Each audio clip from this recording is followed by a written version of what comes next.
अयोध्या में इस साल 22 जनवरी को प्रभु श्री राम के अपने मंदिर में विराजमान होने के बाद पहली बार रामनवमी का पर्व मनाया जा रहा है। इस अवसर पर फिर एक बार अयोध्या को सजाया और संवारा जा रहा है। भगवान श्री राम और त्रेता युग से जुड़े दृश्यों को अयोध्या के कोने कोने में उतारा जा रहा है। चाहे प्रभु श्री राम के स्वयंवर का हो या पुष्पक विमान का, राम रावण युद्ध का हो या लंका दहन का, सारे दृश्यों को चित्रात्मक रूप से अयोध्या एयरपोर्ट से लेकर लता मंगेशकर चौक और राम मंदिर तक की दीवारों और फ्लाई ओवरों के नीचे बनाया जा रहा है, जिससे एक बार फिर प्रभु श्री राम की नगरी अयोध्या राममय नजर आ रही है। इस बार रामनवमी के त्योहार की भव्यता बिल्कुल उस प्रकार हो जिस प्रकार त्रेता युग में भगवान श्री राम के जन्म होने पर हुआ था। जो उत्साह उस समय त्रेता युग में था, वही उत्साह इस बार भी अयोध्या में देखने को मिलेगा। भगवान श्री राम के दर्शन के लिए भारत के कोने कोने से श्रद्धालुओं का जन सैलाब अभी से आने लगा है। ऐसे नहीं बिल्कुल करना चाहिए था जो उन्होंने किया है। इंतहाई अफसोसनाक के काम किया उन्होंने। बाबरी मस्जिद को शहीद करके उन्होंने मंदिर बनाया उधर। ये हमारे दिल दुखे हैं। हम तो बोलेंगे, हम तो कहेंगे कि भाई उन्होंने जो हमारे साथ किया हम भी करेंगे उनके साथ। ये तो हमारा क्या करेंगे? काम भी कहेंगे कभी उनके गिराओ इधर मंदिर। तो ये तो पाकिस्तानी हिंदू है ना, यहाँ पर वो तो इंडियन है, ये तो पाकिस्तानी हिंदू है। पाकिस्तानियों की प्रॉपर्टी को क्यों डैमेज करेंगे आप? पाकिस्तानी प्रॉपर्टी को डैमेज नहीं कर रहे हम तो। उन्होंने तो हमारे किए ना, उधर मुसलमानों को दिल नहीं दुखाया उन्होंने। पहले वहाँ पर मंदिर था। ये तो झूठी बात है जी। पहले वहाँ पर मंदिर था, पहले ये था। वो तो तहकीक किसने की है? तहकीक बताएं मुझे। वहाँ के लोगों ने की है, सबने। किसी ने कुछ कोई सामने तो अभी तक नहीं आया। कोई भी अभी तक कोई सामने नहीं आया। रिपोर्ट्स आई हैं, सामने कोई नहीं आया। ये रिपोर्ट्स अभी इधर हैं। वज़ीर आज़म हमारा जो मर्जी रिपोर्ट बनवा सकता है। उधर के मोदी ने जो मर्जी रिपोर्ट बनवा ली। भारत की आला अदलिया का जानिबदाराना किरदार हिंदुओं को तारीखी बाबरी मस्जिद के मुकाम पर मंदिर बनाने की इजाजत। बाबर एक गलीज किस्म का इन्वेडर था। बात तो सही है। पाकिस्तान ने बाबरी मस्जिद की जगह पर मंदिर की गैर कानूनी तामीर रोकने का मुतालबा किया। तुम ना राम मंदिर के ऊपर पाकिस्तानी झंडे मत लगाओ। तुम उस दिन का इंतजार करो जब हम लाहौर में घुसेंगे। भारतीय सुप्रीम कोर्ट का ऐबदार फैसला इंसाफ की मौत थी। और वहाँ पे कहाँ कहाँ तिरंगा लगेगा तुम सोच लेना। कहाँ कहाँ। भारतीय सुप्रीम कोर्ट ने फैसला सुनाते हुए हिंदुत्व नजरिए को तरजीह दी और ये 22 जनवरी हर साल दिवाली के लेवल पे सेलिब्रेट करा। आरएसएस की हिमायत याफ्ता बीजेपी ने भारत में हजारों मसाजिद को मिस्मार करने और उनकी जगह मंदिर बनाने के लिए अपने निशाने पर रखी हुई है। हरे राम हरे राम हरे राम। बोला क्या शहबाज शरीफ ने? क्या आप भिखारी हो? शहबाज शरीफ साहब प्रोग्राम देख रहे हैं। सर ये हैं भिखारी हैं, मैं आपको बता रहा हूं। ये भिखारी हैं लेकिन मांगने को तैयार नहीं है। कम ज़र्फ भिखारी हैं। अमेरिका से ही भीख मांगते हैं, पेट पे लेट जाते हैं, भीख मांगते हैं, उनको कॉलें करते हैं, उनके आगे हाथ फैलाते हैं। फिर जब वो पैसे नहीं देते तो बिल्कुल कम ज़र्फ फकीर की तरह लानत देते हुए जाते। अगर पाकिस्तान बनने का ख्वाब देखा था और कैसे बना था पाकिस्तान, याद होना चाहिए आप सब लोगों को। कितनी कुर्बानियां थी हमारे बाउजदाद ने। ऐसे नहीं बना था हमारा प्यारा वतन पाकिस्तान। कंट्री के अंदर कुछ भी होता है पूरी दुनिया उनको सेलिब्रेट क्यों करती है? सेलिब्रेट नहीं, वो एक काफर जितना भी ना कफार सब एक ही है, समझ गए? वो काफर को सेलिब्रेट करेगा ना, वो मुस्लिम है। तो मुस्लिम कंट्रीज भी आ रही है वहाँ इनॉग्रेशन में। जाए लेकिन वो मुसलमान तो नहीं है। देखे ना, हमारा नहीं दीन कहता कि आप बुतों को ये वो उसको प्रमोट करें। मंदिर की इनॉग्रेशन में सिर्फ जाना है। और मैडम ये आरती भी तो आरती है ना, ये हमारे जाके नवाज शरीफ ने दिवाली सेलिब्रेट की थी, केक काटा था ना। तो क्या कहेंगे आप? बिलावल भुट्टो जो था वो तो पूजा के अंदर भी बैठा था, तो क्या कहेंगे? उनके भगवान को सपोर्ट कर रहे हैं, समझ गए नहीं? बगावर बैठा, ईमान हमारे अंदर है। मैंने को ये जो सपोर्ट करते हैं इनका ईमान मुझे दिखा दे ना।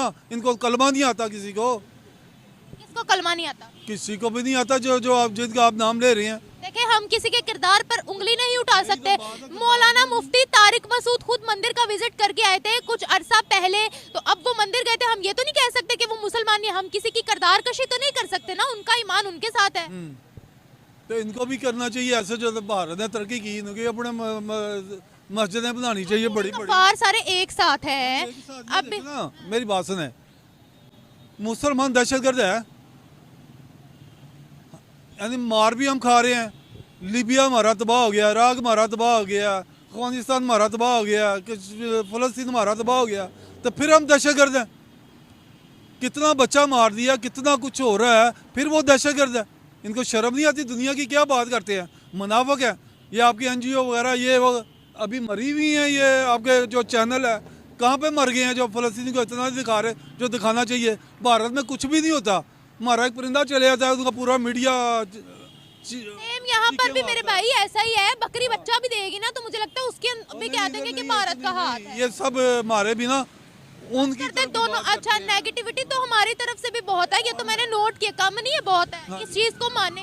जी जी। और आप कह रहे हैं दुनिया भर के मुसलमानों को अच्छी नजर से देखा जाता है, पाकिस्तान की बात में क्या हो रहा है, कौन सा मीडिया बता रहा है? कश्मीर निकल गया, बहुत आगे निकल गया। हाँ जी, निकल गया ना, बड़ा आगे निकल गया, उसको छोड़ दे। अभी ओवरऑल बात करें, यही तो बात है, क्यों छोड़ दें? उधर हमारा कश्मीर, अपने कश्मीर को एक दफा देख ले। हो रहे हैं बेचारे, मर रहे हैं, जुल्म हो रहा है, क्यों छोड़ दें हम? प्रोटेस्ट हमारे मुख्तलिफ सूबों में भी चल रहा है, उसको पहले देख ले। वो सरहद पार की बात आप करते हैं कि वहाँ कश्मीर का, वहाँ पर बड़ी इन्वेस्टमेंट हो रही है, अपने मुल्क को देखे।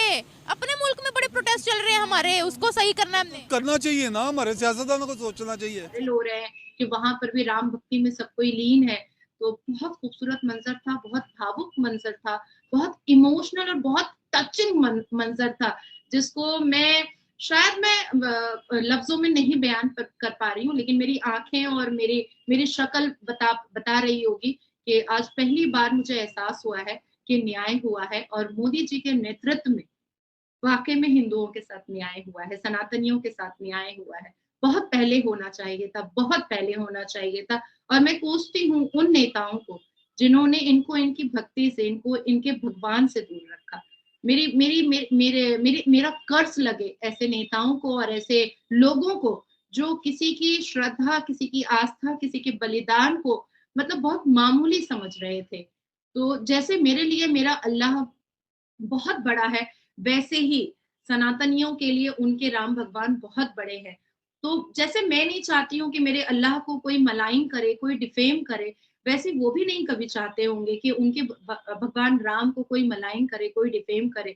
पर अपने कान से, अपनी आंखों से उन्होंने ये सब कुछ होते हुए देखा है और फिर भी खामोश रहे। और इतनी मतलब ऐसे दृश्य उन्होंने देखे हैं कि इतने बड़े बड़े संत और महंत के सीने पर गोली दागी गई है, मुसलमान महंत और संत का गला रेता है, उनको मौत के घाट उतारा है। जो पर्वत पे रहा करते थे वो भी राम मंदिर के लिए उन्होंने भी लड़ाइयां लड़ी हैं और उनका भी गला रेता गया है। रोड पर घसीट के उन लोगों को मारा गया था, चप्पलों से मारा गया था।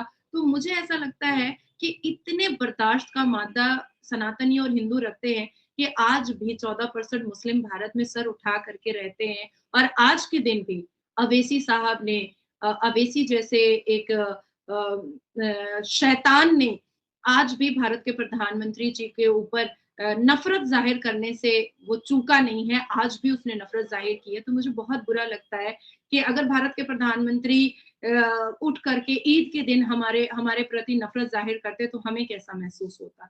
तो आज पूरी दुनिया के हिंदुओं के लिए बहुत बड़ा दिन था और ऐसे मौके पर अवैसी जैसा खराब इंसान जो किसी की श्रद्धा और आस्था पर नफरत जाहिर कर रहा है, मुझे लगता है कि वो जन्नत से बहुत दूर है, बहुत दूर है।